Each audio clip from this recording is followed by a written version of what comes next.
glad to see everybody. We got a big lineup where we got a few surprises and we're ready to go. But first, a moment of personal privilege. In December, MSNBC announced it had named Rashida Jones as president of the network. It was historic.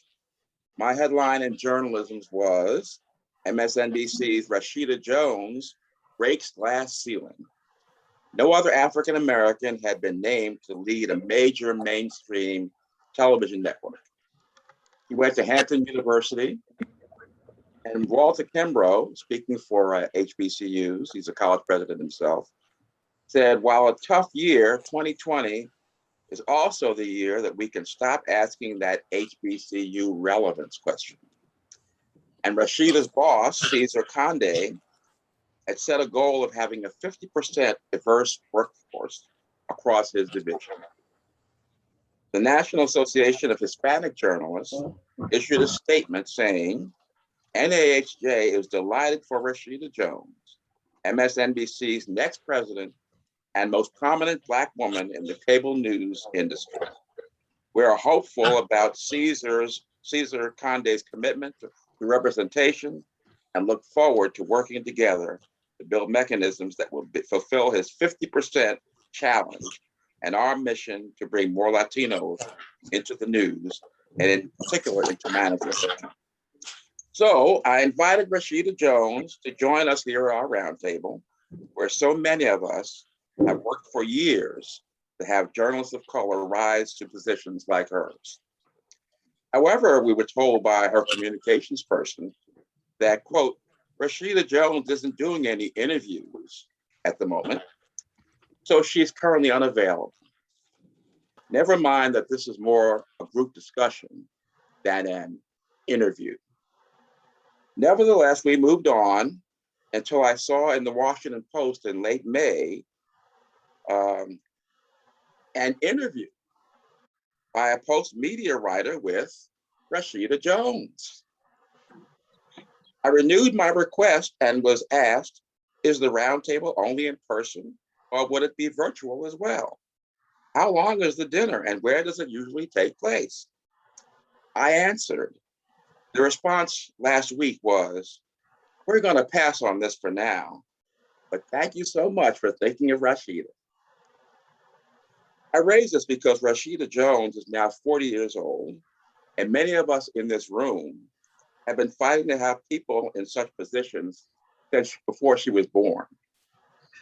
I asked someone else in a position to know and was told that given her response to other Black journalists, I shouldn't be surprised.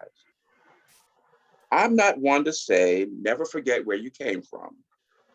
But I will say that if you don't see Rashida Jones at our roundtable, now you know the backstory. All right, on another note, I'm pleased to say that Journal-isms will soon be announcing that we will be hiring a part-time assistant for me. We'll be looking for someone who is a good journalist and cares deeply about diversity in the news business and is eager to learn more. If you're interested or know someone who might be, please drop me a note in the chat or by email. So those are my introductory remarks. As I said, we have a few surprises. And one of our surprises is I see right now, one of the winners of the Pulitzer Prize announced last Friday. And we're expecting another. The one I see right now is Frank Franklin II, a photographer with the Associated Press, Howard University graduate, was part of the AP team, winning the Breaking News Photography Pulitzer. So let's raise a glass and congratulate Frank. Thank you. And then hear a few words from Frank. Frank, what does this mean? What does this mean for you and for everyone else? Yeah, I think it's still sinking in, but for me, I've been reaching out to people who were from the very beginning have helped me out. And Fred is definitely one of those people because he got me started at AP. But I reached out to like my professor from Howard, who was like my very first photo professor. So it's just more than anything, I've just been thankful and happy to be a part of the team and to be an accepted part of the team because it took a long time to get to that point. Here, here. So okay, let's just see if our other Pulitzer winner is here. Calling up. Okay. Richard, Yes. I really need to intercede. I know you said some portion of this is off the record, but I am hoping that all of my Well, this part is on the record. that part, your introductory remarks were on the record, right? Oh, no question. Just wanted to make sure of that. Yes. The only part. Oh, there's Michael. Good. The other Pulitzer winner we have with us is Michael Paul Williams, who is a columnist with the Richmond Post-Dispatch, who won his Pulitzer for the number of columns that he's written about Richmond's effort to extract itself from the Confederacy. That's the Richmond Times Dispatch, Richard. What did I say? Post-Dispatch? Oh, yeah, I'm sorry. Not to be confused with St. Louis. Exactly. Richmond Times Dispatch, RTD as they call themselves. And I have you know that on Saturday, the Times Dispatch devoted its entire front page to this honor for Michael. So let's raise a glass to Michael, congratulate him. Congratulations, Michael. And let's hear what you have to say about what you think this all means. Thank you, Richard, and thank you for inviting me. I'm sorry for my delayed response. My email box is just out of control. I'm sure. I don't think I'll ever get it back under manage it again. But it's a pleasure to be here. Richard may recall going back decades. Our affiliation through the Trotter Group. Oh, yes. And as a young African-American journalist at the Times Dispatch, which at the time really seemed to be kind of in a distant wasteland from a lot of other journalism that was taking place in larger cities, it was very easy to feel alone and isolated and at times endangered. And the Trotter Group was very supportive, and it was just a real eye-opener just being around so many talented Black opinion writers, strong Black opinion writers, and they were an inspiration for me. It's kind of a crazy moment, and there's been a lot of change and a lot of aspiration toward change over the last year, and I think Richmond embodies that as much as any city in the country. And I've been proud to say, I think the Times Dispatch, more so than any point in its history, has attempted to be an honest broker in capturing that in an authentic way. So the paper's real excited. The paper is very much aware of its legacy. It's very troublesome legacy when it comes to race. And there are people there honestly attempting to change that narrative, and it's going to be a long, long slog. But the acknowledgement is the first step, and we're doing that work. And it's also gratifying to see what this seems to mean for the city, maybe more so than larger cities, where like places like New York and Chicago or even Washington, where it's just a much larger place, and maybe the narrative doesn't allow for that space. But people in Richmond, especially African Americans, but all people of all colors and backgrounds, are just excited about the symbolism of it, I guess, and what it could mean as we try to transform ourselves into a different kind of place than the former capital of the Confederacy and all that entails. So yeah, thanks for having me. It's been overwhelming, but Hear, hear. Thank you, and congratulations once again, Michael and Frank. Okay, moving right along, we have our two people to talk about Tulsa. We're so so fortunate to have them. I tell you, I watched DeNeen Brown's PBS documentary, and then last night I had DVR'd the CNN version that LeBron James had executive produced. And, you know, they both were powerful, but they both had such connections to what's going on today and the long history that, you know, is just connected. I mean, I looked at the people burning down the Greenwood district, and they looked just like the people who stormed the Capitol on January 6th. So I want, we have Gary Lee, former foreign correspondent, travel writer, and native of Tulsa, and DeNeen Brown, who's been very busy in the last few weeks talking about this. I tell you, in the CNN documentary, somebody held up a copy of the front page of the Washington Post with DeNeen's story about this a few years ago, saying that this is what started the whole revival of this issue. So I don't know which one of you wants to go first, but let's hear from DeNeen and Gary about what they want to tell us about all of this, what we as fellow journalists should know. So let me start out by saying how happy I am to be here and to see so many colleagues, former colleagues, kindred spirits. I just wanted to say a couple of words about DeNeen and then turn the mic over to DeNeen. Okay. And what I wanted to say about her, and this may be common knowledge, is that DeNeen was really pivotal in bringing the Tulsa story to national attention. So there are two aspects of it. One is that she was really the first to write for a national newspaper about the mass graves, which brought national attention to the story. And as you pointed out, Richard, she has also been very crucial in the telling of the story, in the getting the narrative right. So that credit should be given where it is due. So thanks, DeNeen. And you please talk about how it's evolved from your perspective, and then I will say a few words. Thank you so much, Gary. It's so great to see you. It's great to be here, Richard. Prince, thank you so much for the invitation. You do such amazing work with journalisms.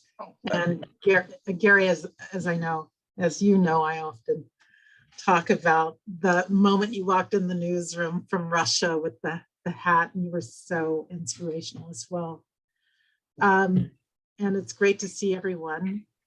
Hi, everybody. Yeah, I like to talk about the story by starting with the story about my dad, right? So I had been writing about Black history for a blog at the Washington Post called Retropolis for about 5 years. The Post sent me, in that spring, the Post sent me to Montgomery, Alabama to write about the Peace and Justice Memorial, which many people call the lynching memorial. So I flew to Montgomery, I interviewed Brian Stevenson and toured this memorial. This is very important for the story. So I'm walking up this grassy slope and I'm hit with these vertical columns that look like coffins.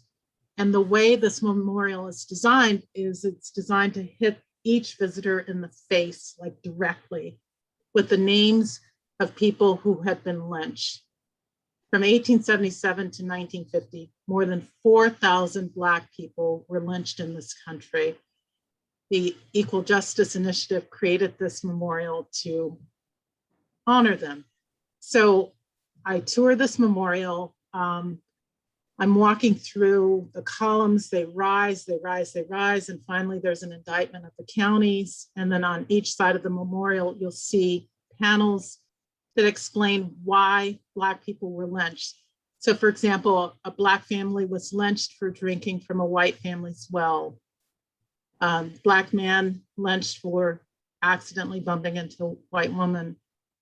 a elderly Black woman, respectful in our community, was lynched for chastising white children who had thrown rocks at her. She was lynched. So that experience at that memorial, and also talking to Brian Stevenson, was in my head as I flew from Montgomery. After filing that story, flew from Montgomery back to DC, to Kansas, where I'm on the board of trustees at my University of Kansas School of Journalism, and then driving through the Flint Hills down to visit my mama and my sisters in Wichita, and then driving across the Cimarron Turnpike, which is Tornado Alley, to visit my dad. And while in Tulsa, I asked my dad, I say, let's go have lunch on Black Wall Street. And we go to Black Wall Street in Greenwood. We're having lunch at Wanda J's Cafe, which is a soul food cafe, and fried catfish and sweet potatoes and greens. And I look around and I see a minor league baseball stadium, a yoga studio, a new apartment complex. I see all the signs of gentrification, which I had been writing about in DC, which was such a contradiction to me because I knew that this was the site of one of the worst racial terror massacres in US history. I knew that this was sacred ground. I knew that Black people had been killed in cold blood, and that it was an awful, awful, awful episode in history. My people are also from Oklahoma, so I felt it in my soul. Then I flew back from Tulsa to DC, and I had a conversation with my editor, Linda Robinson, and just telling her about my lunch with my dad. And she says that that's a great story. And then the Post sent me back to report. And I like telling this part of the story too. And when I went there, I decided that I was going to spend all my time on the ground with the Black activists who had been fighting for justice for years. I didn't want to go to City Hall. I didn't want them to try to spin me. I wanted to tell the story of the Black people on the ground. I visited Vanessa Hall Harper, who's a city council member, and interviewed her in her kitchen. And Christy Williams, her campaign manager, is right in the kitchen with her. And we're talking. And then finally they say to me, we're going to take you to some of the sites we want you to see. Jump in the car and we drive to Greenwood, and they make me get out of the car and walk with my hands up like this. You saw the famous picture of the Black man who is walking at gunpoint after the massacre. So I walked down that same street, and you guys as writers and editors know when you feel the in your very core, when it hits you in your gut, it elevates the story. And then they also took me to Oak Lawn Cemetery, where they again made me get out of the car. And they said, this is where the 1998 Tulsa Race Riot Commission said there were mass graves, but the city never physically excavated for them. So I wrote that story, raising questions about why that the city never physically examined, looked for bodies of Black people who were victims of this massacre. It landed on the front page of the Washington Post in September 2018. And a day later, there's a community meeting in North Tulsa, which incorporates Greenwood. A pastor of Vernon AME Church, Reverend Robert Turner, who's new to town, he's in the meeting and he's wondering whether anybody's going to ask the question of the mayor, who was talking about all the plans for development that he had for North Tulsa. When no one asked the question, Reverend Turner stood up in the back of the room, and Reverend Turner told me he held up my story and he said to the mayor, you would not have this land had there not been a massacre, what he planned to do about it. So that's when Mayor Bynum announced that he would reopen the search for mass graves of Black people who may have been killed in this horrible massacre. So thank you again. Let's stop there. Okay, thank you. Gary. Well, DeNeen has led us to the tip of the iceberg. And let me talk a little bit about the developing story. So just by way of background about myself, as Richard mentioned, I come from North Tulsa. I grew up there. So before Moscow and before Paris and Peru and other places, I ran the streets of North Tulsa, and in particular, spent a lot of time in the Greenwood community as an adolescent. After the massacre and the decimation of the community, as many of you know, Greenwood was revived. It came back as a fairly thriving community. I would not necessarily call it Wall Street, but theaters, shops, very much the center of Black Tulsa, and it's the community that I grew up in. So I'm intimately close to it still. My family still lives nearby there. I own a house there. So,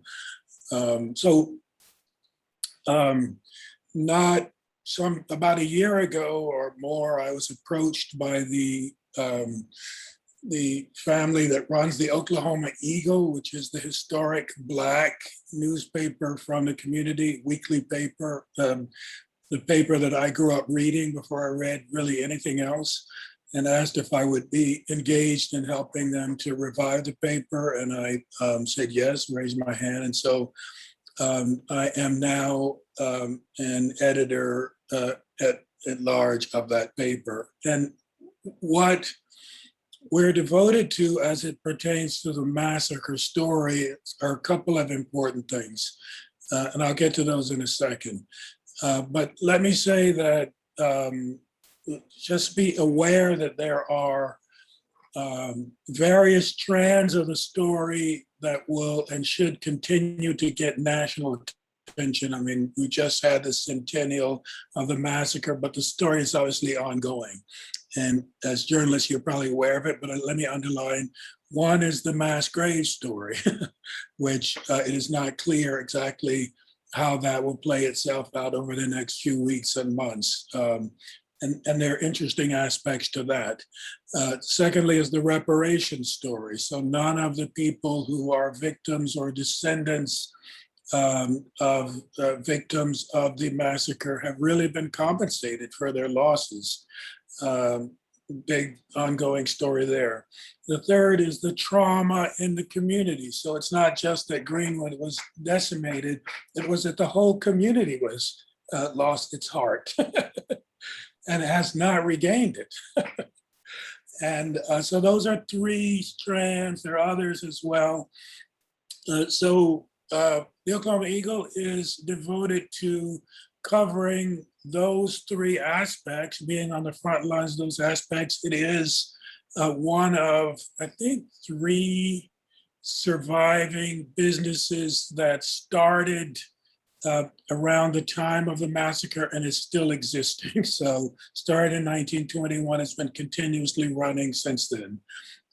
In particular, what I'm engaged in is editing a series of articles, a 10-part series of articles that will run over the next 10 months that talks about Black Wall Street and Greenwood from various perspectives, both in a contemporary way and in a historic way.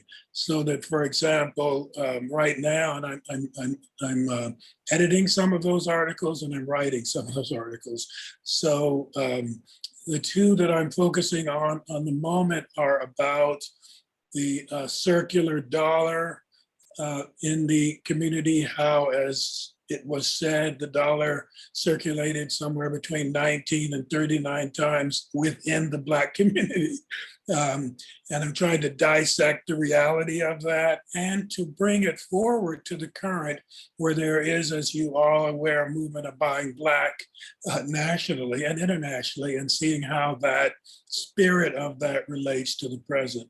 The second is the one about entrepreneurship and trying to dig back into what made Black Wall Street, Black Wall Street. Why Tulsa? Is there something in the water or the air that makes it an incubator made it an incubator for Black businesses and continues to do that?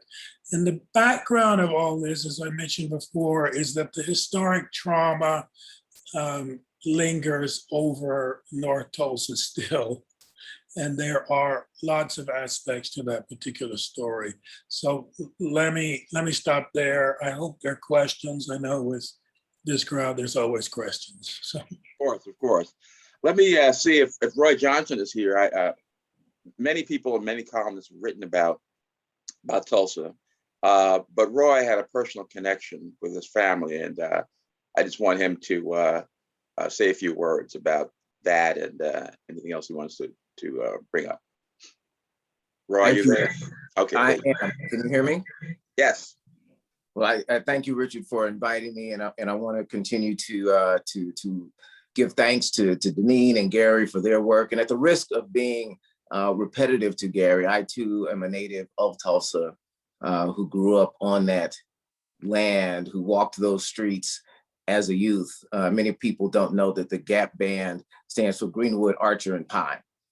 Archer and Pine were the two streets that represented the north and south ends of Greenwood Avenue. I grew up on Pine Street, so literally around the corner from Greenwood. My father, also named Roy, owned Kyle's Sundry, which was, I call it a Black Happy Days. It was a after school hangout, soda fountain, jukebox, buy everything from candy to clothing, that was really right sort of in the middle of Greenwood. I also, as a youth, attended Vernon AME Church, the historic church that was bombed and destroyed, but was the only structure left, one of the few left standing, was the foundation of that church. And if you go into the basement of that church, you will see pillars that still reflect the heat from the fire that was utilized, that was perpetrated on that building, and of course that entire neighborhood.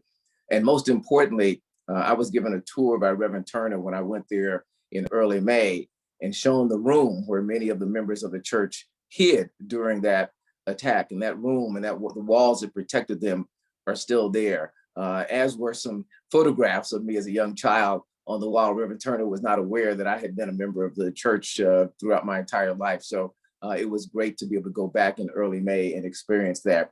Like Gary as well, I was a reader all my life of the Oklahoma Eagle and appreciate its voice, not just then, but now. And because my father was there, I also had been doing some genealogical research through COVID. My father passed away when I was 12 years old, so I didn't know a lot about his youth. I know that he was born in Hugo, Oklahoma, that he was a member of the Freedmen's Choctaw Nation. I also learned that he was married in Tulsa, his first wife, in 1920. And I found a city directory from 1921 that gave an exact address where he lived. So the only thing I can surmise from that is that he was there on that day when this happened. Years ago at the store, there is a woman who used to work for my father. It was her second job out of college. And she tells the story of one day hearing my father and a customer talk about this race riot that had occurred in 1921. And she didn't know what they were talking about. And when the customer left, she walked over to my father and said, Mr. Johnson, was there a riot in Tulsa in 1921? He said, yes, there sure was. And she went home and she asked her grandmother about it. And what her grandmother said was, don't ever say those words again. It's been heartening for me to finally hear Tulsa's story told because of the conspiracy of silence that was perpetrated by both Blacks and whites for decades. I can't exactly remember when I learned about it, but I've been also heartened over the last few days, and as the commemoration was getting national attention, heartened by getting calls from people throughout my life who say, I remember you trying to tell me about the race massacre. I remember you trying to tell me about Black Wall Street. I had 2 friends from college call me and recall conversations that we had about Tulsa's status as a economic mecca for African Americans. I had editors back in my days at Time Inc. at Fortune magazine when I wrote about growing up in Greenwood and growing up in this thriving economic community that was all Black. So it's been great to hear from people and know that at least I knew this when I was in college and early in my career. So one of the things that I want to share beyond the stories that must continue to be told about Tulsa is that every city has a Tulsa. One of the things that came out about this is all the massacres that occurred around the country, but not just massacres, but how many thriving Black neighborhoods have been forgotten and left behind in cities throughout America, whether they were dissected by highways, just as Greenwood was, or whether the dollars just began to leave the community, whether there was not investment in the community, whether there was not investment in the schools. So I encourage every journalist to pursue those untold stories in their cities, pursue the Tulsa in their city, to try to revive and resurrect not just the stories, but the people who lived that in that era, people who were leaders in those neighborhoods. One of the things that continues to lift me is to appreciate the resilience of the people who came back after the massacre, people who came back even though lumber companies would not sell lumber to Black residents to allow them to rebuild their homes. They came back even though brick companies would not sell bricks to Black residents to allow them to rebuild their homes. They came back even though there was a street that sometimes as Blacks were trying to drive back into Greenwood, into the neighborhood, that was lined by rogue Klan members as if they were a welcoming committee, daring them to come back and rebuild. So I've been lifted by the resilience and the bravery of those people who not just survived, but came back, rebuilt the community that I grew up in. So I've often said that Black Wall Street, that Greenwood was not destroyed once, but twice. Once by the massacre, and then again by other factors, one, urban renewal, which we call Negro removal, and then by the ugly, massive highway that is so close to Vernon AME Church that the windows rattle every time a massive truck drives by. So we'll continue to tell those stories, continue to look for those stories in other cities. And I appreciate just the great work and the fact that now the world knows about Tulsa and will continue to know about Tulsa as it tries to get past this struggle and move forward. All right, thank you, Roy. That's good perspective. Back to the Richard. Yes. Before Roy gets too far away, Roy, did I read last week that you were a finalist for a Pulitzer? That's Yes. what I was getting to. Yes. Oh, never mind. And I want to congratulate Michael. We were in the same category, so we were one of 3 finalists in that category. And I love the fact that Michael won. But yes, I was a finalist and very honored and humbled to be mentioned in that in the same breath, of course, of this prestigious honor. Okay, so that's a great segue. We want to also congratulate Fergus Shield, who is managing editor of the International Consortium of Investigative Journalists, who was on the call. Thanks, yeah, there you go. They were also finalists, and we want to lift up Les Payne, the late Les Payne, who was a friend to many of us and a colleague, who worked so hard on and so long, since 1990, on his biography of Malcolm X that was completed by his daughter, Tamara Payne. And they won in the biography category. So let's lift up. In fact, let's toast them all again, if we have. Okay, congratulations. Okay, now before we can get back, we'll get back to Tulsa in the question period, but we also have the people from the representatives of the Emancipator, which is the Ibram Kendi, as everyone knows, the anti-racist scholar, came to our roundtable, and when we've had some people there that it was held at Howard University. He was at American University here in Washington then, but Boston University stole him away, and so now he's in Boston. And while there, he created a Center for Anti-Racism Research. I hope that's the correct title. and then announced about a month ago or a couple of months ago that they were starting reviving a newspaper called the Emancipator, which was an abolitionist newspaper in Boston, and in partnership with Boston University, are starting it up again. So we have the editor-in-chief here, Amber Payne, and the editorial page editor of the Globe, Bina, Venkataraman, and I hope I got that right. And they're going to talk briefly about what that's all about and what they'd like us in particular as journalists to know. So Amber and Bina. Hey, everybody. Thank you so much. Thank you, Richard. Thanks. It's great company to be among this group. And I think the Tulsa scene setter, Roy, DeNeen, and Gary, thank you for setting the scene, because I think there are a lot of themes in what you're talking about of how history can really reveal our present is a lot of what we're going to focus on. I would love to at least let Bina kick it off as a co-founder, and we'll both chime in a little bit, but Bina. Amber, that's kind. And Richard, thank you so much for having us. I'm mostly going to let Amber, as the visionary editor-in-chief of the Emancipator, talk about it, but I'll say a little bit about the spark for the effort.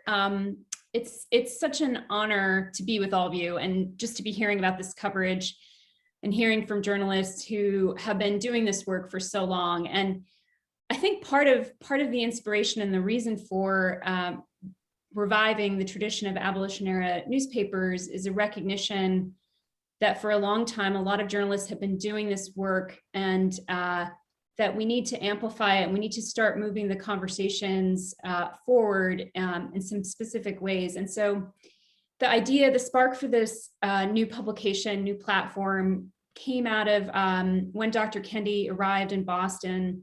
The two of us had a meeting, and is the summer of the protests responding to the murder of George Floyd, and recognizing that while the media coverage of that event in many ways has been excellent, a lot of really esteemed journalists and columnists around the country, including some on this Zoom right now, have been covering it, that the media's attention always moves on from these events of police violence, and there isn't enough sustained conversation, not just about the ills of our society and the realities of systemic racism, but really to get past the point of having to always point out that there's a problem, and to the point of asking, what are we going to do about it? And so for that reason, we decided to partner the Boston University Center for Anti-Racist Research and Boston Globe's opinion team and say, what if we took on this tradition of the abolition era newspapers, including the Liberator, Frederick Douglass's The North Star, which were Boston area papers, and the Emancipator, which was founded originally in Tennessee, but is in the lineage of abolition era newspapers that came and were run out of Boston. And by which to say, let's do for abolition and slavery, really the coverage of slavery that was done by these journals in the 19th century, let's do something equivalent today for the coverage of racism, which is reframe the conversation with an opinion and ideas journalism approach to ask, how are we going to bring about a racially just society? How can we help people imagine it? What are the solutions that need to be debated? How can we show people alternatives to the systems and structures we have today? And so we announced that in mid-March, as Richard was saying, and really we announced it because we wanted to draw talent to become the leaders, the editors, and journalists who would actually create this publication, reimagine it for the 21st century. And we're absolutely thrilled. And I should say that there's someone else here who's really important on this Zoom, which is Mariette DiCristina, who is the Dean of the College of Communication at Boston University and has been a champion of this idea since we first were cooking it up last year. So thank you, Mariette, for that. And so, yeah, so we were trying to attract incredible journalists, and we're so lucky that Amber Payne agreed to be the co-editor-in-chief. We're looking for her counterpart at BU, so just putting a plug in there. Amber, I think you should really take it from here. I'm going to be quiet from now on because this is your show. Well, thanks. Thanks, Bina. Yeah, I'll say that I just felt like this job, I told Bina I felt like this job was written for me. Some of you know, I launched NBC BLK for NBCnews.com, 2014, 2015. And my goal there was to tell stories that were not being told by, you know, our mainstream organization. And since then, through my experiences of my career, I led me to the Neiman Fellowship, which I was so grateful for.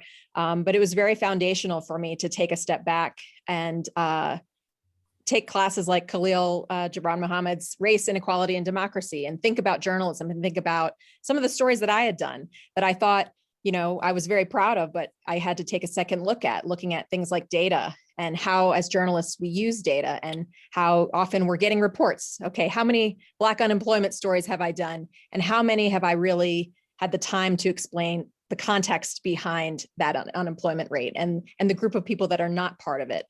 So those were some of the things I just started thinking about as to how to be better and how to make journalism better. When I was considering this job, of course, I told my mom, and my mom said, well, I'm just tired. I'm tired of these, you know, we're talking about race. We're always talking about race, you know, and these problems. You know, how do we fix it? What's the context behind it? And, you know, I just agreed completely with that. I think that's going to be part of what we're doing is not, while we will have, you know, commentary and sharp takes that we will make from our columnists, we're also going to be including context. How did we get here? How did we fix it? And amplifying surprising voices, important voices, what kind of debates do we need to have, and also focusing on solutions. So I think the idea of it being taking scholarship and history and that context, but also kind of bringing it into the present and why does it matter now? I'm, you know, someone else, one of my Neiman colleagues said, when we were talking about Tulsa, of course, and she said, well, what else do we not know? What else don't we know? You know, just that urgent, this story is 100 years old, and why are we just learning about it? So I think there's a lot of Boston history, Boston storytelling, but it's of Boston, but not for Boston. So, you know, using Boston as that microcosm for talking about national issues and through smart, bringing more heft and bringing more context to some of these issues. And yeah, I think, you know, what does history reveal about the present? You know, this will be a digital publication, and we will definitely have multimedia as a big part of that. Since my first language is video storytelling, I'm excited that, you know, we'll be able to do video op-eds.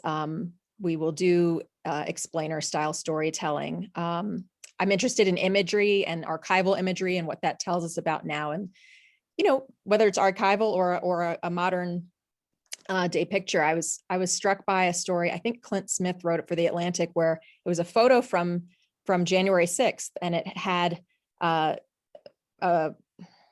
someone who was, you know, rioting with his Confederate flag inside the Capitol, and there were two portraits, and one was of an abolitionist senator, and one was an anti-slave, was a slaver. And just what that story, what that one image showed us and told us, that really sticks with me. You know, that kind of storytelling where you're able to take one moment, take one image and tell a story. So, you know, those are a few things that we will get to. I just started, so I literally just started. And I'm excited to figure out our team, and we will be growing our team. Currently, Kimberly Atkins, who's currently a columnist for the Globe. Many of you've seen her and heard her everywhere, MSNBC, on the radio. She's writing our newsletter, as well as we'll be writing columns. So we will definitely have more to announce about staffing and hiring. And I'm happy to answer any questions that I can. That's just kind of top of mind as to what I'm thinking about as we're going into it. Very good. All right, we're going to move to our introductions. For those who weren't here in the very beginning, I mentioned that we'll be looking to have an assistant to help produce the Journal-isms column. So if you know people who, is a part-time job, if you know people who might be interested, or if you're interested in yourself, just contact me or send me a note through the chat or by email.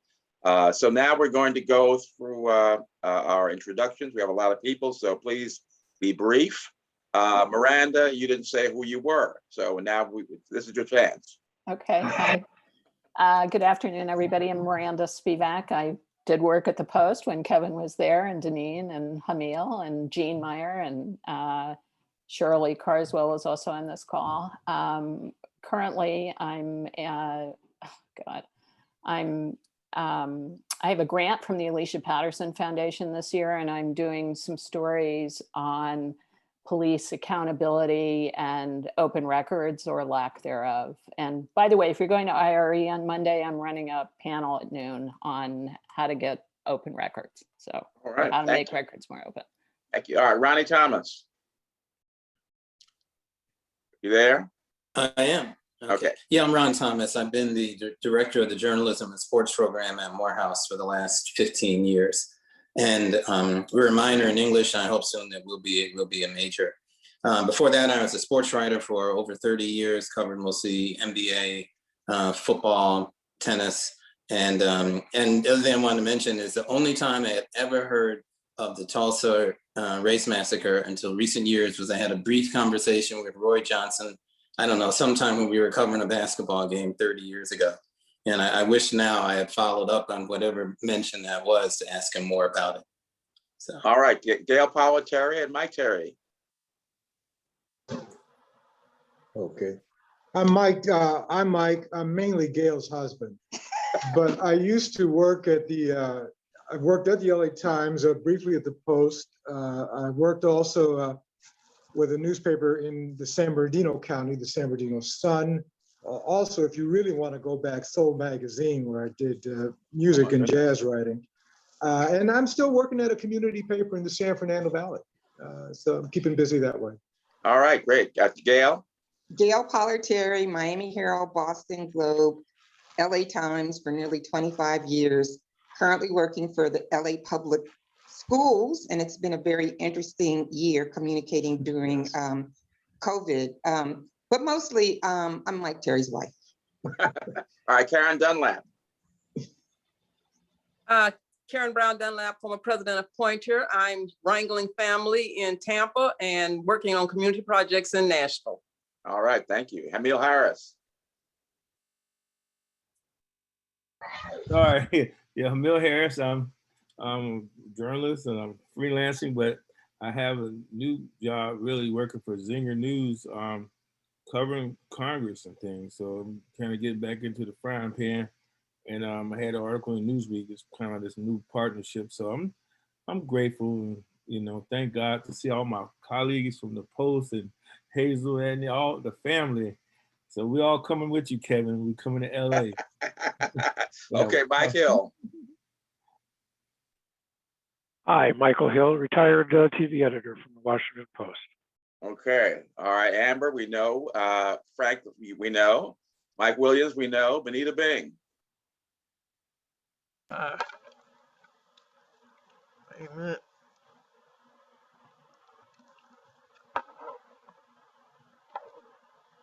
Well, sorry about that. Hi, I'm Benita Bing. I am the president of the Exposure Group, African American Photographers Association, located here in Washington, D.C., and also the owner of the Talbert and Bing Studios, located here in Northeast Brooklyn area, and also co-producer of this Zoom. Here. All right, Fergus Shield. Hello, everyone. I'm Fergus Shield. I'm the managing editor of the International Consortium of Investigative Journalists, which does global investigations out of Washington and around the world. Thanks. All right, thank you, Fergus. Angela Dotson. Hi, Angela Dodson. I started long ago with Gannett newspapers in West Virginia. I spent some time at the New York Times and some other newspapers, including the illustrious Washington Star, somebody mentioned. I've spent a number of years as executive editor of Black Issues Book Review, and I've been freelancing myself, writing books, ghosting other people's books for the last dozen years or so. I run something called Editors on Call to try to match people who need freelancers and freelancers with work. My husband, Michael Days, has joined me in that enterprise. And we spent a lot of time on that. I was most recently author of Remember the Ladies, Celebrating Those Who Fought for Freedom at the Ballot Box, about the women's suffrage movement. Thank you. Thank you. Corey Johnson.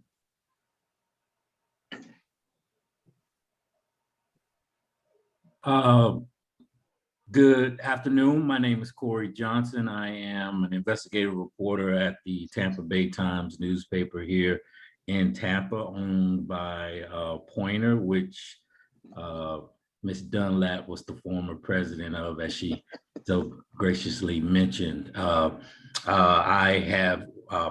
born and raised in Atlanta, Georgia, graduated from Florida A&M, HBCU, and have worked at the Center for Investigative Reporting and the Marshall Project, and was glad to be here.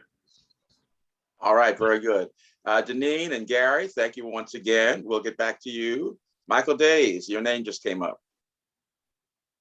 Indeed, it did.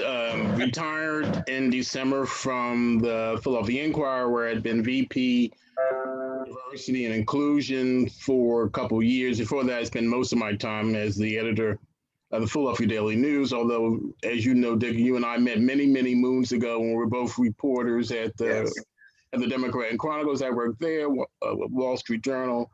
As Angela mentioned, spending a great deal of time now being more than just a partner in name only in her company she founded, Editors on Call, and would urge folks to look for Rodney Brooks's book In the Fall, which is a look at racial inequality between whites and blacks, and not just looking at it, but telling folks how we close that gap. So I'm working with him as his editor, and think it's going to be something that we're all going to be very proud of. Excellent, excellent. Okay, Fred Sweets, you got a shout out earlier. I did. I'm a lucky guy.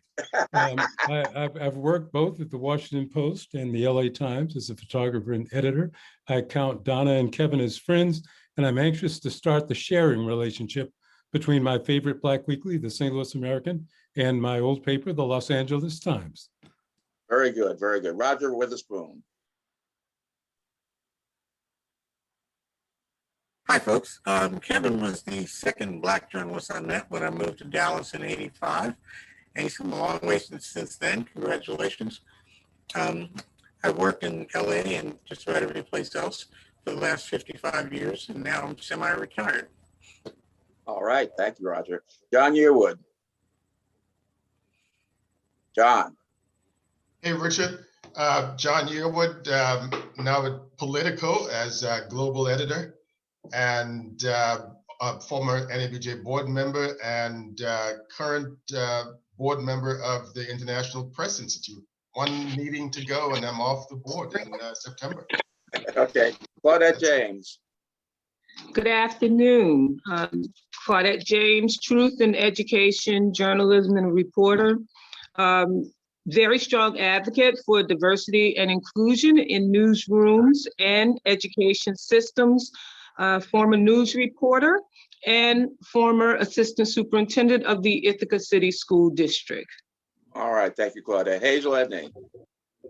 Good afternoon, everyone. I'm Hazel Trice Edney, editor-in-chief of the Trice Edney Newswire and president and CEO of Trice Edney Communications. I also teach multicultural media history at the Howard University Cathy Hughes School of Communications, and also teach a communications entrepreneurship class there where we talk about Tulsa as well as other Black neighborhoods and Black business districts that have been destroyed over the years. Thank you very much. All right, Barbara Reynolds. Hello, I have celebrated 56 years in journalism. I've been an editor at Ebony, Chicago Tribune, Radio. And of course, I was on the editorial board for 13 years. I've had a chair at several journalism institutions, including FAMU. I've written 8 books. The last one, Scott King, is doing very well. I'm doing 2 books now on robotics. And I write for the Trice Edney Newswire. All right, thank you. Jason Michelot Johnson. Hi, everybody. I'm currently freelancing in Savannah and serving as adjunct instructor in the School of Communication, well, the Department of Journalism and Mass Communication at Savannah State University, and wrapping up a book that I've been working on for about a decade. It's titled Legends of Our Lifetime, 75 Black Men Who Influenced America. And incidentally, I just got back from LA on Thursday, and would love to see you all take on the story about the encampment at MacArthur Park. Oh, okay, I didn't know about that one. Yeah. All right, Marietta Christina. Thanks so much, Richard. Hi, everybody. I'm really grateful to be with you all here today. Marietta Christina. I'm the Dean at the College of Communication at Boston University. This is my alma mater. After a 30-year career in science journalism, my last job was editor-in-chief of Scientific American, and I haven't been here yet 2 years, so it's been an interesting time.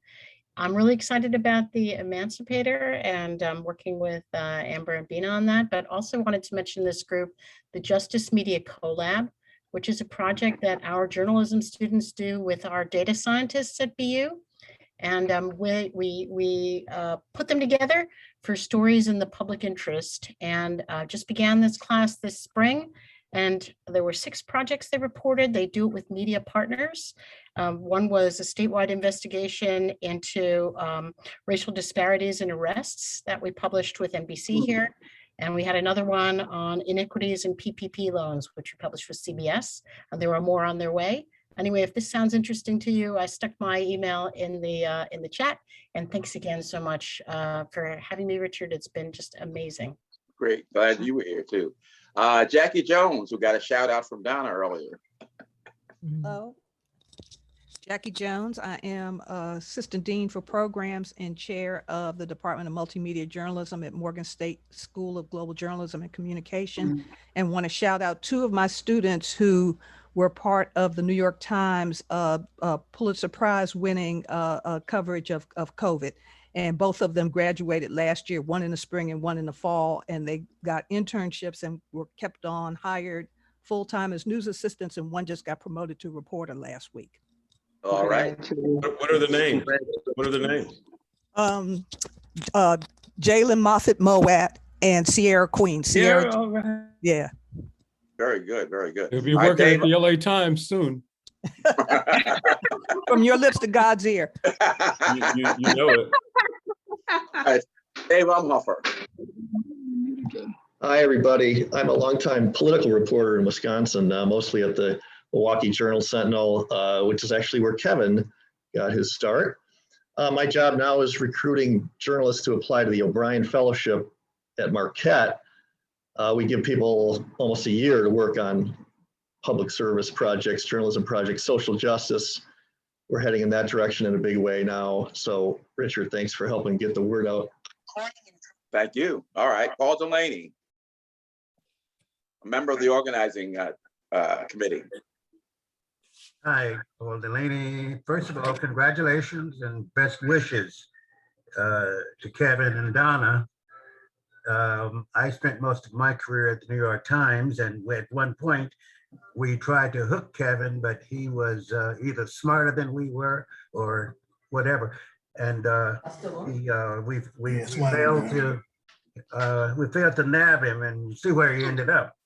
I spent most of my career at the New York Times, but I got my start in the Black press, the Afro-American in Baltimore and the Atlanta Daily World.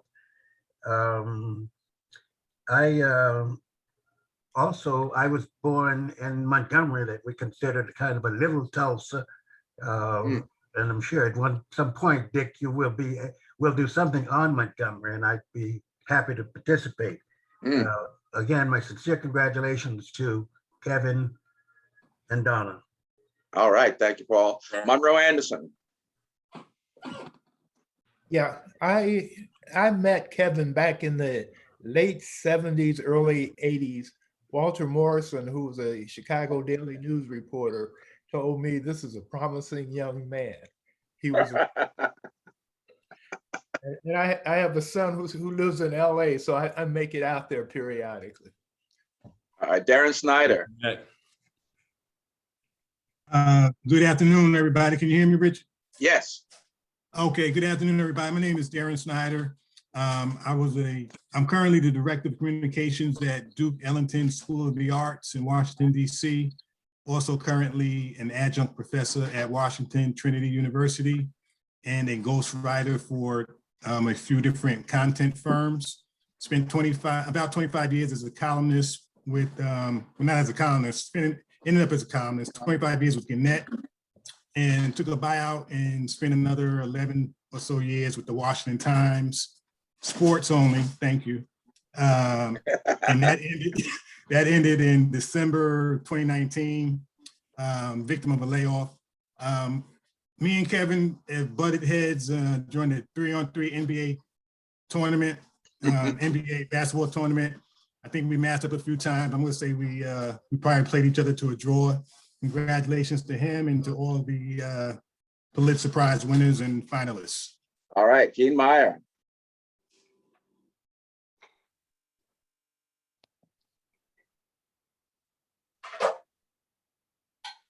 Can't hear you yet, Gene. Okay, there we go. Good afternoon, I'm Gene Meyer, and thank you, Richard, for putting together this terrific program once more. And congratulations to all the winners and the finalists, and to Kevin and Donna. And so good to see. I count about a dozen of my former Washington Post colleagues and new friends from journalism as well. A couple of things. I wrote a blog last week about two massacres. 21 years and two continents apart, Tulsa in 1921 and my ancestral home of Volusia in 1942, when virtually my entire family was wiped out, great aunts, great uncles, cousins, and about 2,500 Jews within that one day buried in mass grave. And renewed focus on Tulsa really resonated with me. And I thought about my grandmother, who never talked about it, just like many of the Tulsa survivors didn't want to talk about it. They suppressed, repressed the memories and the stories. It was too painful. And, I thought about my grandma, never spoke about her siblings who were killed. And Tulsa just underscored and brought that back to me. On a more upbeat note, I'll be speaking at the John Brown Farm in Lake Placid, New York on July 4th about Fight for Freedom, the African-American Soldiers in John Brown's Army, my most recent book. On July 4th, 1860, Osborne Perry Anderson, the sole survivor, one of the five, was there to mark the occasion. And he said it was the first time that he'd ever felt like celebrating American Independence Day.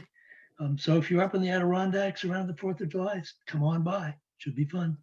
Okay, Thanks again. Thank you, Gene. Athalia Knight.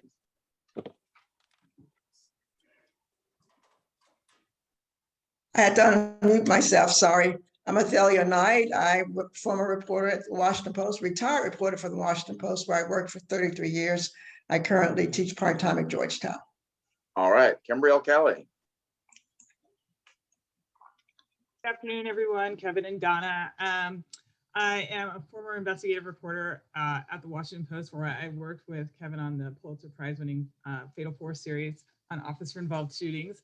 Very excited that he's coming to the LA Times, where I started at the LA Times 2 years ago as the deputy editor in Washington for enterprise and investigations. And then I was recently promoted on election day a few months ago to the Washington bureau chief, which we've had a bureau in Washington since the 1940s. And I was the first person of color ever promoted to that position, and also only the second woman. And the first woman had a position a decade ago. And from my understanding, she lasted for about 2 months. So I've gotten past that, but I'm very excited that Kevin and Donna will be joining us. Great, thank you. Christoph Mergerson has come back. We honored him welcomed him to town last time, and he must have liked it, so he's here again. Well, thanks very much for including me in the community. Good afternoon, everyone from Philadelphia. I am Christoph Mergerson. I'm an incoming visiting assistant professor of race and media at Merrill College at the University of Maryland, starting this fall. I'm also a PhD candidate, ABD, in journalism studies at Rutgers, working on a dissertation that compares how commercial and nonprofit local news outlets are meeting the needs of Black communities in the Southern US.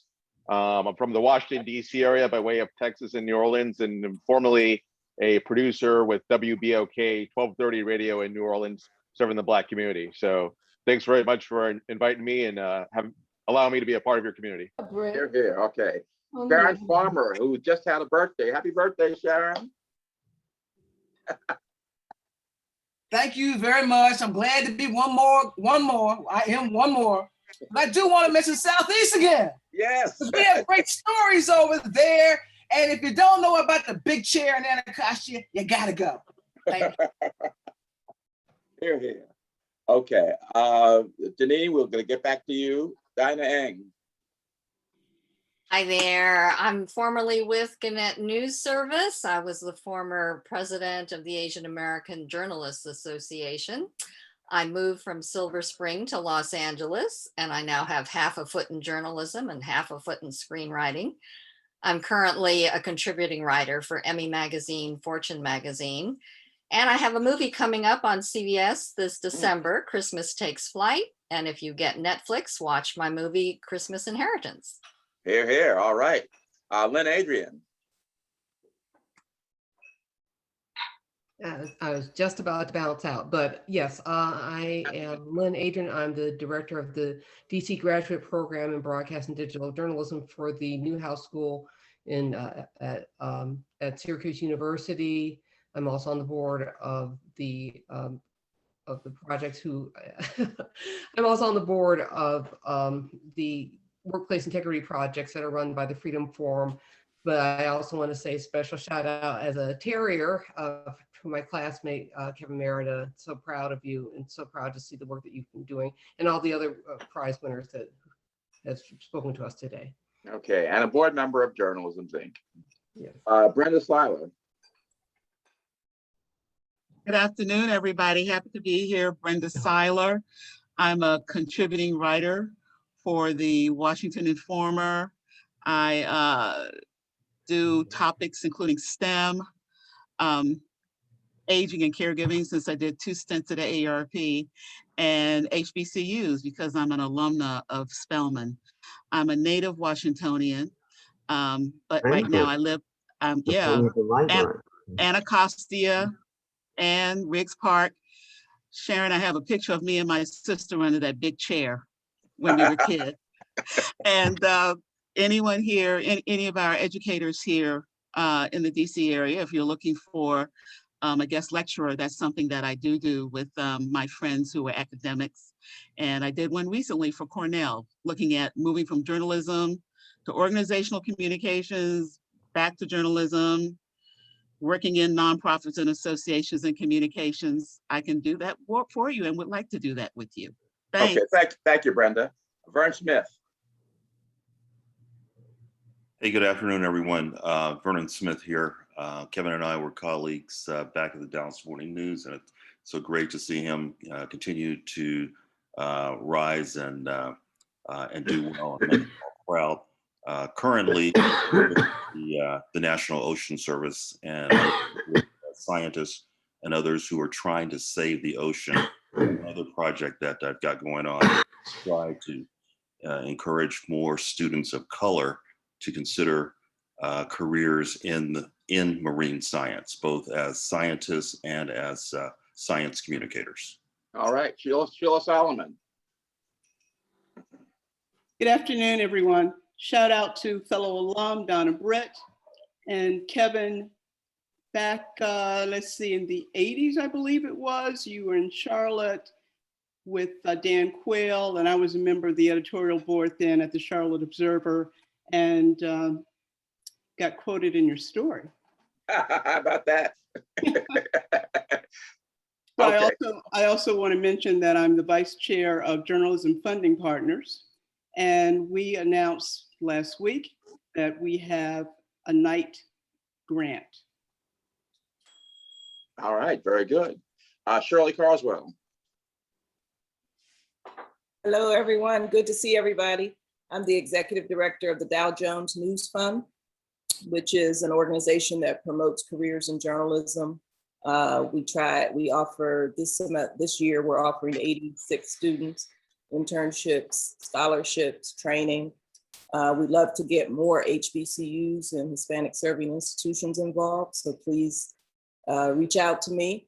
I am formerly a faculty member at the Kathy Hughes School of Communications at Howard, my alma mater, HU, you know, and also spent most of my career at the Washington Post. Thank you. All right. Nolu Crockett Matonga. Hey, everybody. So good to see so many friends. And also thank you, Richard, for, just staying on the wall doing this. Just so grateful. And also thanks and congratulations to all our winners who have just represented us so well and remind us that yes, indeed, we are all that. So I'm a former White House correspondent for NPR. I spent 10 years in Africa as a communications consultant working with members of Nelson Mandela's cabinet, among other people. Currently, I also live in Silver Spring. I am a housing advocate for older adults, and I am a Chicago native. And I'm just really glad to be in the house one more time. All right, very good. Frank, was glad we know who you are, and we're glad we'll get back to you. Glad you're still here. Bobby Bowman.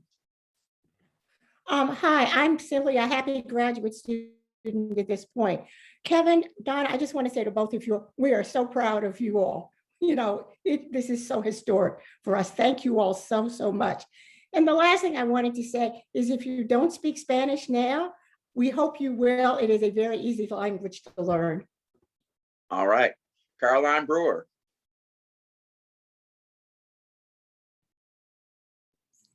Thank you, Richard. I'm Caroline Brewer, of course. I am a former editorial writer and opinion columnist. I had the honor of serving as a Pulitzer jurist for 2 years, a few moons ago. So congratulations to all of the Pulitzer winners and finalists, and to Kevin and Donna. And I'm currently a communications professional and a children's book author. All right, Mary C. Curtis. Hi, congratulations to the winners. And to all those on the move, including Kevin and Donna and Amber. I'm Mary C. Curtis, a lot of places in the past, including Charlotte Observer and the New York Times. Now I am the culture, politics, and race columnist at Roll Call. I'm host of their Equal Time with Mary C. Curtis podcast, and I'm a senior leader with the Op-Ed Project. Very good, very good. Neil Foote, who was also the chair of our journalism board. Neil. Hello, everybody. Great to see all the wonderful faces. I feel like I'm back home. And all the great kudos to everyone. Kevin, Donna, shout out. I know we'll continue to be talking. Other hat I wear is director of the Mayborn Literary Nonfiction Conference, October 15th, 16th. We're going to be virtual again this year. We celebrate great writing, great journalists in the nonfiction area. Been in journalism a long time, as many of you know. Currently here in Dallas, where Kevin and Vernon and I met many moons ago. And so it's good to see all your faces. Teaching here in journalism, running FootCom, and helping to take your journalisms to the next level. Shout out to Richard for carrying the water all these years. The fruits of his labor are paying off. We are a nonprofit. Yes. We are getting significant grants to sustain this organization. So, this is a powerful moment in journalism's history. Who would have thought we would have this kind of global setting at a Journal-isms Roundtable? So listen, you'll be hearing from us more. We want to preserve journalism as the treasure that it is, because you all are all part of it. So thank you, Richard. Thank you, everyone, for being here this Sunday afternoon. All right. Thank you, Neil. Kathleen Cahill. Hello, everyone. This was a great conversation. Thank you. I was an editor at the Washington Post for a long time. It's great to see so many familiar faces. I then produced a radio show at one of the NPR affiliates in Baltimore. And I want to thank those of you who agreed over the years to be a guest on that show, including Kevin. Thanks, Kevin. I'm now editing and fact-checking for the International Consortium of Investigative Journalists. And I just also want to say that I am a graduate of Boston University, like so many of you, and really looking forward to the Emancipator. Oh, Thanks. Boston's in the house, I tell you. Yeah. Wanda Lloyd, congratulations on your new podcast, Wanda. Thank you, Richard. My new podcast dropped last week. Two old chicks who know a lot of ish. I'll just put it that way, on Spotify every other week so far. And I'm a former editor at 7 daily newspapers, including the Washington Post and USA Today, where I worked with Donna briefly when she was bureau chief at the Los Angeles Times. And we went out there and launched a new bureau, found a new building and launched a new bureau. Retired as executive editor of the Montgomery Advertiser. Thank you. All right, thank you, Wanda, and also a board member of Journal-isms. Yannick Rice-Lamb. Hi, everyone. Congratulations to everyone, and a special shout out to Donna and Kevin. Thank you for all your support over the years, and especially for my students. I'm a journalism professor at Howard University and co-founder of fearsforblackwomen.com. I'm also this summer wrapping up a series on the environmental health impact of the rubber industry, particularly in Akron, Ohio, where I grew up. It's being published in the Center for Public Integrity and Belt Magazine, which covers the Rust Belt. And I'm doing a related topic for my dissertation in medical sociology. So I'm about to be ABD. I finished all my coursework. All right, David Squires. David Squires. Nope, we can't hear you. David, you dropped out. Okay, we'll get back to David. Congratulations. Okay. And I am a member and editing coach for the Sports Journal. Okay, you're dropping out, David. Yvonne Roman. Hi, this is Ibram Kendi. I'm a communications consultant and translator based in Washington, D.C., and a freelance journalist. And I'm a former executive director of the National Association of Hispanic Journalists. All right, thank you. Bob Mong, first timer. Thank you, Richard, for the invitation. I'm Bob Mong, longtime editor, managing editor of the Dallas Morning News. It's good to see my old colleagues, Neil Foote, Vernon Smith, John Yearwood, and of course, Kevin Merida. The last 6 years, I've been president of a startup state university in Texas, UNT, University of North Texas at Dallas. It's now the fastest growing state university in the state of the 38 publics. And we specialize in training students from the bottom 2 economic quintiles. We're 85% African-American and Hispanic. We also have started a law school, which was named America's most diverse law school this year. So we keep prices low. We're the most affordable law school and one of the most affordable 4 years in the state. And just raised $3.5 million to start the Center for Socioeconomic Mobility through Education, because that's really at the heart of what we do. We're pathway to social economic mobility for our students. Thank you, Richard. Thank you, Bob. Glad to have you with us. Chevry Lassiter.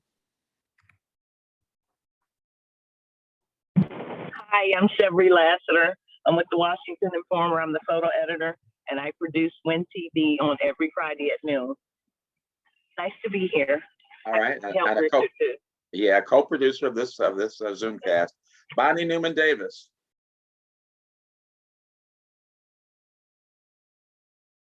Bonnie, can you hear us? Ask to unmute.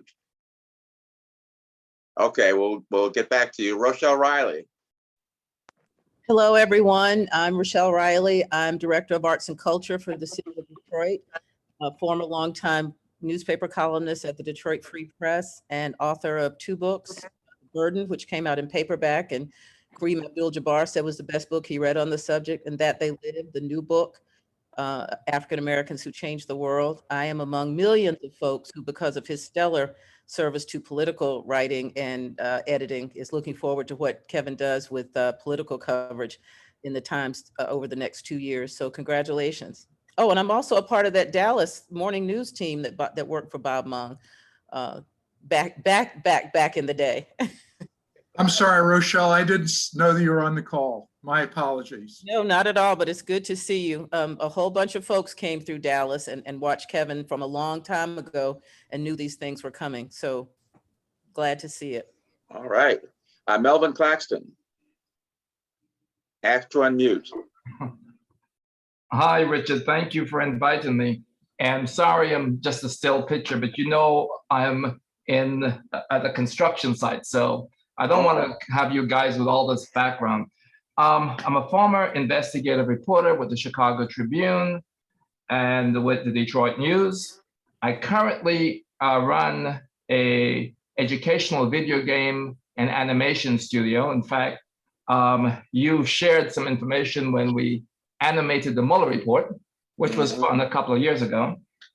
I've, as you know, won a Pulitzer in 95, was a finalist in 2003. I have a couple of books published, one on African American history, and actually next year I'm releasing my first novel, The Plagiarist, which is all about journalism.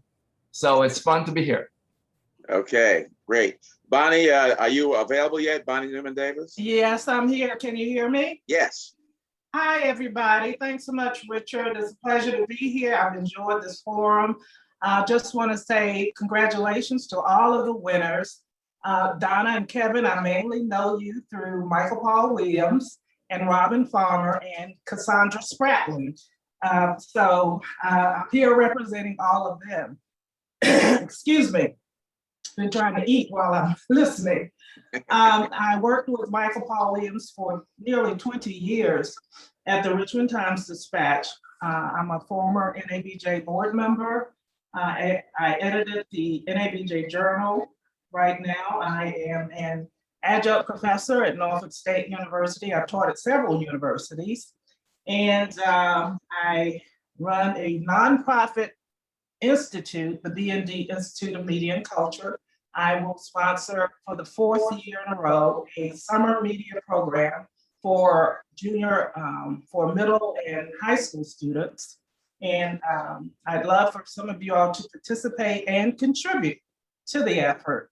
And I'm also an adjunct professor currently at Norfolk State University. It's been a pleasure to be here. Okay, very good. Thank you, Bonnie.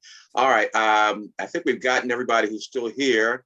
Our DeNeen and Gary are still around because we had to. Oh, I'm sorry, we didn't get Warren and Jean. Please go ahead. Hi, this is Jean Sadler, formerly of the Wall Street Journal and Time Magazine, and also former communications director at the Council of Governments.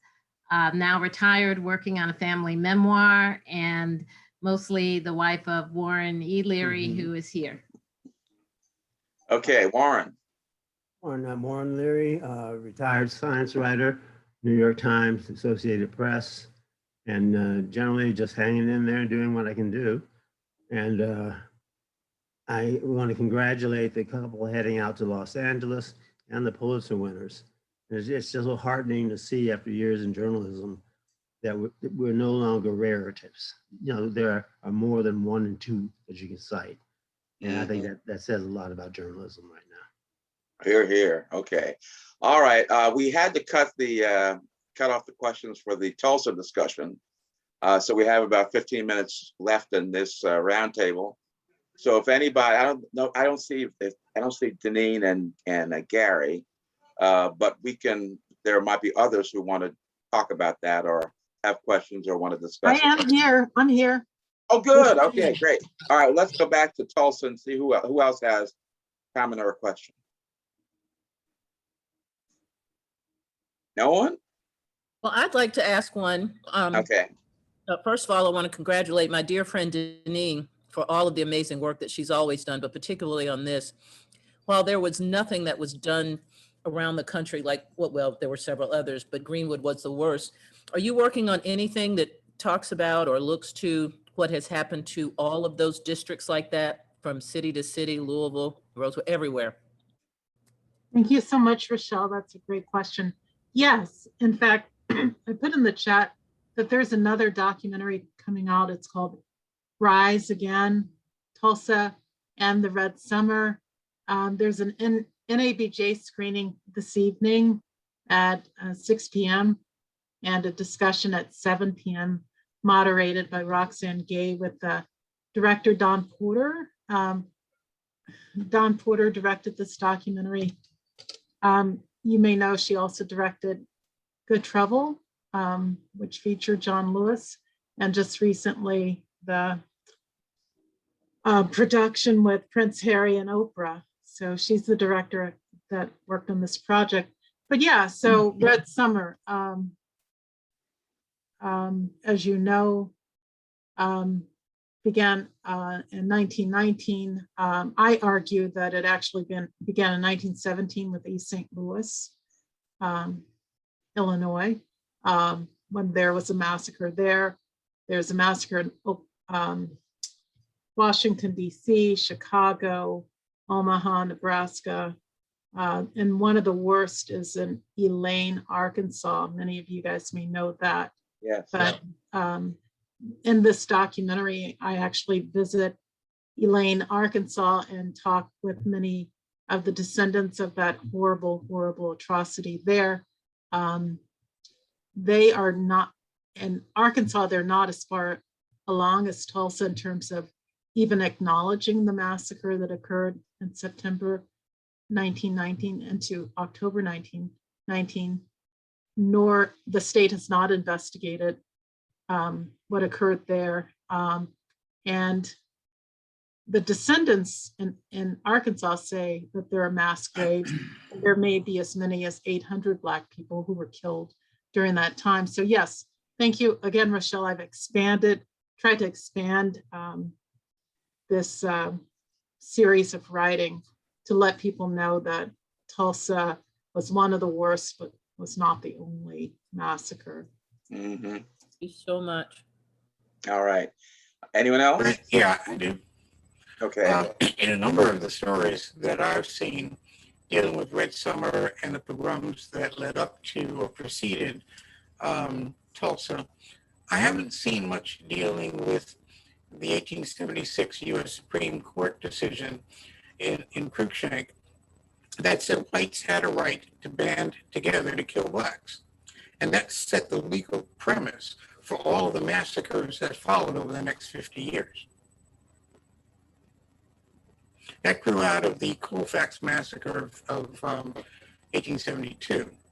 And the ringleaders were convicted, tried, and the Supreme Court overturned it.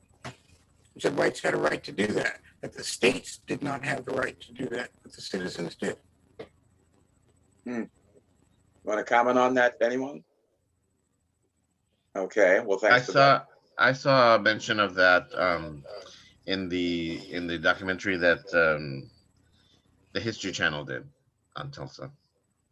They did talk about that. Oh, that's on already? I thought it was coming up. It came on, and they talked in a lot of detail about the figures of Greenwood and where they came from and what their intent was in actually creating the district. So that documentary is out. Okay. All right. Anyone else? Quick question. DeNeen, great job on the series, and do you see African American lawmakers like Congressional Black Caucus and other groups doing anything in terms of legislation in terms of reparations, in terms of a national think tank or something to go beyond, to really get a handle on like a database in terms of those who have died, those who have lynched, and going forward, in terms of going forward? Well, I was just in Tulsa, in Greenwood, and Sheila Jackson Lee was there. Representative Hank Johnson, I should say Representative Sheila Jackson Lee, and a number of members of the Congressional Black Caucus. I've written about HR 40. It actually got out of committee, which is historic. And also Representative Hank Johnson just introduced a bill to make it easier for the descendants of the survivors of the Tulsa race massacre to sue for reparations. There's an echo. I'm sorry, I'm hearing an echo. There is the next fight in this, the next chapter of the story is really about the fight for reparations. You have descendants of massacre victims and survivors who are demanding reparations, and they say there can be no justice without reparations. And one of the city council people in Tulsa says reparations means land and cash, very explicitly, land and cash. But in terms of like breaking news, I'm also writing about just this week, they've begun to exhume the bodies that were found in the mass grave. There are as many as, last count was 28 coffins that they found in that mass grave. And you'll see that you may see pictures, but they're descendants of the massacres and other Black activists in Tulsa are carrying the remains in boxes that look very much like coffins, draped in black cloth, in a very somber procession from the mass grave to a lab where a forensic anthropologist, Phoebe Stubblefield, will be trying to determine whether the remains have any signs of trauma like bullet fragments or burning or charring that would connect the remains in this mass grave to the massacre. And then if they do discover that part with the charring and stuff, will there be court action? I mean, because that's like developing. I mean, people never had a day in justice in the courtroom. What will happen then, you think? That's a great question from the great Hamil Harris. The mayor talks about they're gonna try to connect the DNA with any descendants of massacre victims. And again, the activists in Tulsa they filed a lawsuit for reparations. And so it's an ongoing story. It's a great story. I thought back in 2003, between 2003 and 2004, remember when Charles Ogletree filed a lawsuit and they said that it was beyond the statute of limitations? So it can be brought back? Because I thought there was already a ruling on that. They're filing a lawsuit based on another legal argument called public nuisance. And they're using the same legal argument that the state of Oklahoma actually used to file against the pharmaceutical companies in this opioid crisis. And the state of Oklahoma actually won that lawsuit. So this lawyer who filed a new lawsuit last year for the remaining survivors and descendants of survivors is using a different legal argument called public nuisance. And he just actually testified before Congress in May, on May 19th, demanding reparations. So again, it's a new legal argument. Great, great. Claudette James, I see your hand up.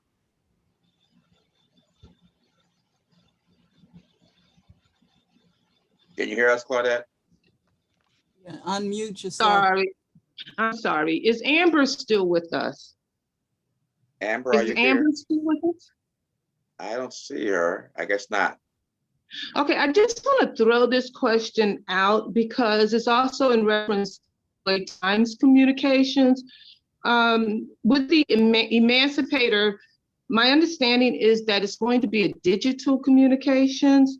And I'm just curious because definitely the future is digital, but we still have so many communities that do not have full access to the digital world. So I'm curious about what are we planning to do to make sure that we're reaching the average people in some communities that do not have access, full access to digital communication. I know that it's supposed to be coming, but currently it is a very, very serious matter for many, many communities in the United States of America. Just curious. Well, David Honig, who works on those issues with the MMTC, is not here, but he would probably tell you that they're very active with these issues of broadband. And I know there was a lot of money in the stimulus bill to make sure that broadband goes to underserved communities. So that's probably what he would say. Yvonne Rahman has a question. Okay. Hi, this question is for DeNeen. I wanted to know, in these specials and in the stories, we talked about the gentrification going on in the Greenwood district. And I wanted to know if, now that the story of what happened in Greenwood has achieved more national prominence, if there's any effort to either change the gentrification going on or stop some of it or alter the plans there in any way? No, in fact, the gentrification is going full steam ahead. I just returned to DC from Tulsa. I spent more than a week in Greenwood. I have to let people know that my family is from Oklahoma and that my great grandmother lived in Tulsa, and my grandmother was born in Boley, Oklahoma, which is a all-Black town near Tulsa. So yeah, the development is just out, like as a reporter, I can't say out of control, but it is continuing to develop. There's a new center there called Greenwood Rising that they just built right at the intersection of Archer and Greenwood, which is the main intersection in this Black Wall Street. It raised more than $30 million to build this facility. The survivors of the massacre, who are now 107, 106, and 100, didn't get a dime of that money. And so this story is has so many legs. But again, you have the minor league baseball stadium, you have this new museum that many of the Black activists fighting for justice and reparations in Tulsa oppose simply because none of that money went to these survivors who are now more than 100 years old, and they're living in poverty. You know, they didn't get a dime of any of that funding. And then they're also building a DMX facility not far from this, from Greenwood Avenue. So again, all of this is on the site of this massacre. All of this building is going on, and Greenwood has been really reduced to one block.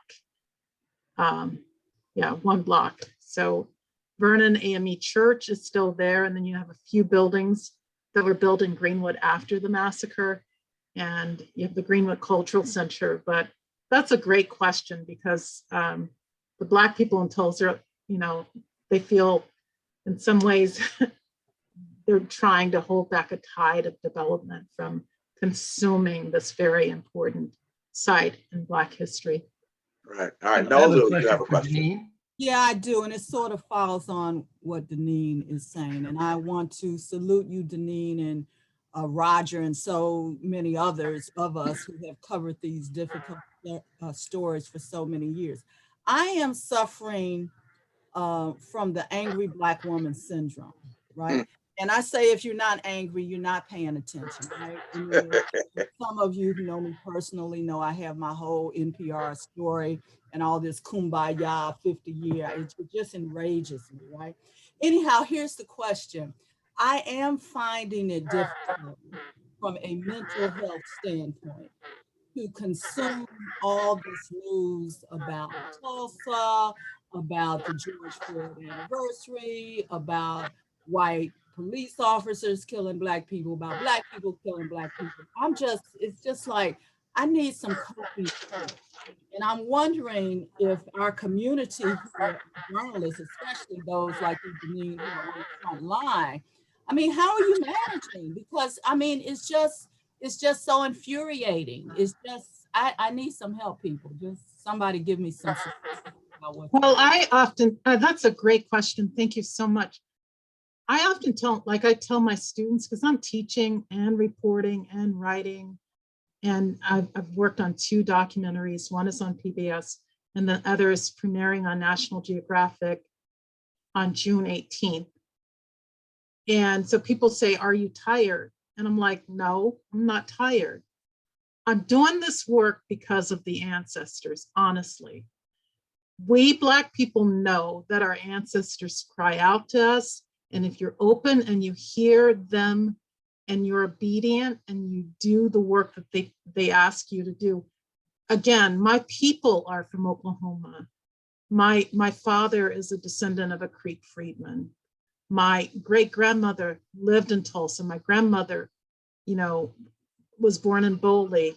I was born in Oklahoma. So it's like, when I went there for the first time, I described having lunch with my dad on Black Wall Street, but I could feel it. You know how, you know, old Black people were like, I could feel it in my bones. I could feel that this place was haunted. So anytime I get tired, you know, of writing these stories, and I don't, I am reminded of what our people have endured, the resilience and the power of our people. We come from a mighty people. And so it is not impacting me in any way. And then as a writer, right? I write the story. I write the story. I write the story. I pursue the truth. I'm an old reporter. Anybody knows me, I'm a street reporter, straight up.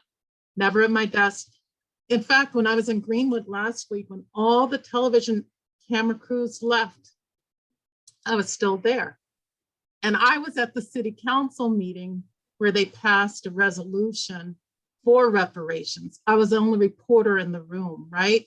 So I'm doing the job of a journalist, a writer, and a daughter of these people who were buried in Oklahoma. And it's a powerful story. And we have to tell it. We have to tell the story so that this history is not forgotten, because they whitewashed it out of our history for I don't know how many years. Yeah, we knew the story. Our people talked about these atrocities. But when we were growing up, how many of these stories were in our history books? It was a deliberate conspiracy of silence to keep it out of textbooks when these women who were daughters of the Confederacy or whatever, deliberately tried to write textbooks. And it was at the same time period when they started erecting these monuments to Confederate people. They tried to change our history. So I feel that this is a mission to correct it. Well, correct it, but to tell the story. And like they say in the Black church, my daddy's a Baptist preacher, built his church in Greenwood. You know, on the Sunday morning where we're sitting in the pews and someone's like, tell it, tell it, tell it, tell it. Amen, amen, amen. So that is the mantra that I hear in my head. Tell it, DeNeen, tell it, tell it. And that's why we're journalists. That's, you know, Right.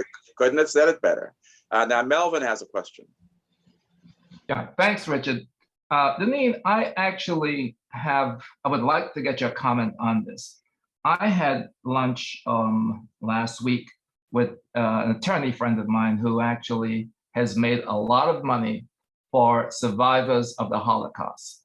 He has sued successfully a number of companies and actually the German government. And he mentioned that his work was made so much easier by the fact there were so many Holocaust movies, that it's just this constant acceptance of the atrocities, the severity of it, and the damage done to the Jewish people. And so he walks into court with this full understanding that you have a client who is hugely sympathetic.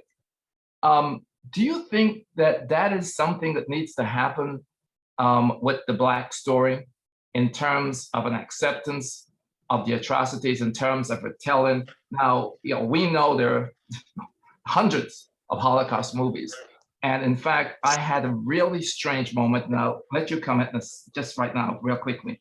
I had a really strange moment when I did a book on the Civil War.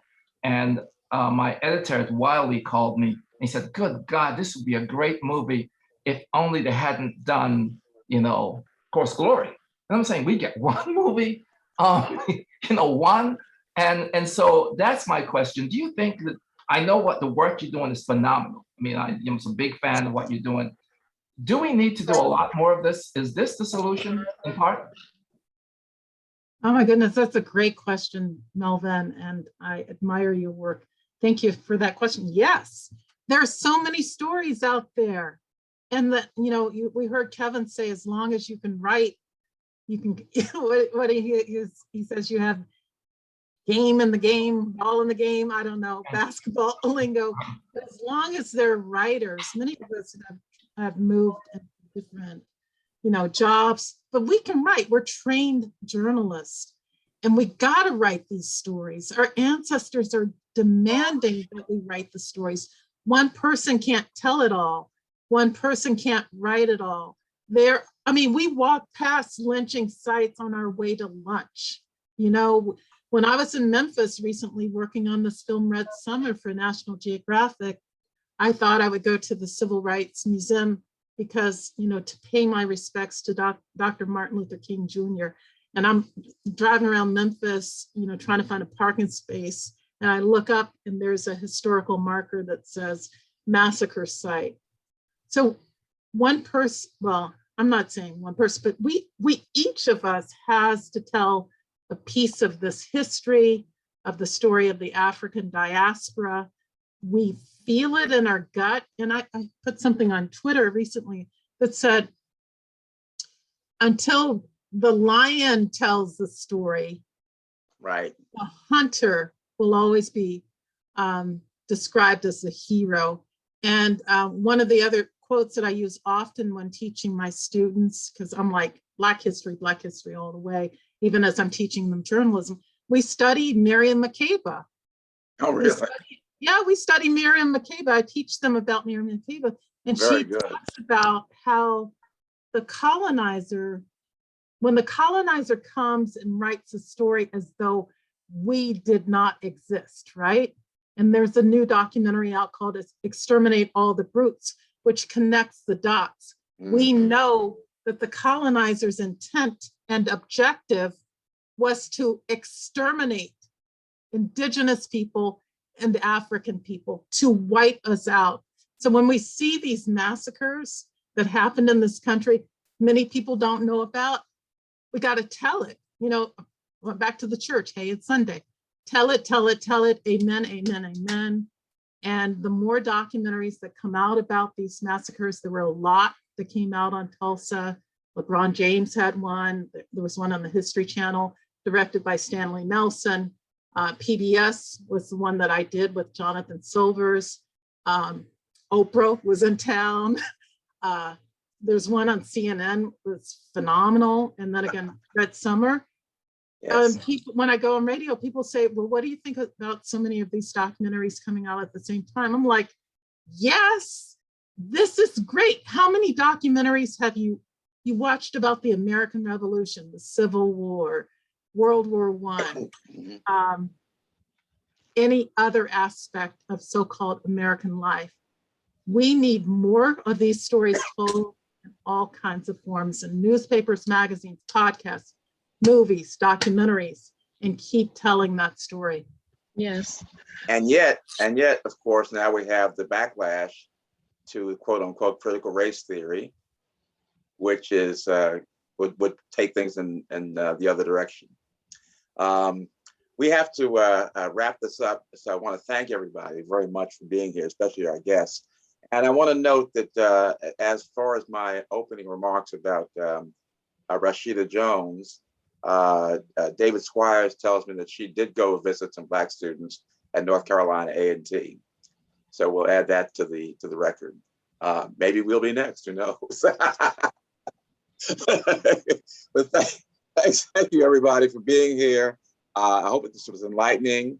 And I'm going to distribute the chat when it's ready. And we'll have this, of course, on YouTube, minus the off the record remarks, so that those who weren't here can see it. And also, I find when I'm looking at over these things that there's a lot of things that got by me during the meeting that I need to that I got a chance to pick up on watching it again. So that may happen this time too. So thanks a lot, everybody. We'll see most of you next month, and really appreciate it. Have a good rest of Sunday.